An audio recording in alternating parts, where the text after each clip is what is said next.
സദൃശവാക്യങ്ങൾ അധ്യായം 7. ദൈവമേ, നിന്റെ വേദപ്രമാണത്തിൽ അടങ്ങിയിരിക്കുന്ന അത്ഭുത കാര്യങ്ങളെ കാണുവാൻ എൻ്റെ ഉൾക്കണ്ണുകളെ പ്രകാശിപ്പിക്കണമേ. ആമേൻ. എൻ്റെ മകനെ, എൻ്റെ വചനങ്ങൾ കാത്തുകൊള്ളുക.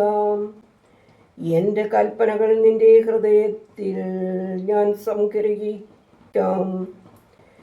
നീ എൻ്റെ കൽപ്പനകൾ പ്രമാണിച്ചു കൊണ്ട് ജീവൻ നേടുക.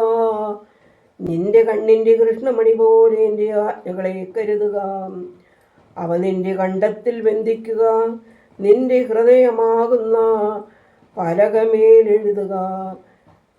ജ്ഞാനത്തോട് നീ എൻ്റെ സഹോദരി എന്ന് പറയുക.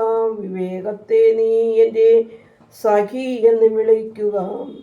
അവ നിന്നെ പരസ്ത്രീയിൽ നിന്നും അവളുടെ വാക്കുകളാൽ പുകഴ്ത്തുന്ന അന്യ സ്ത്രീകളിൽ നിന്നും കാത്തു സൂക്ഷിച്ചു കൊള്ളും.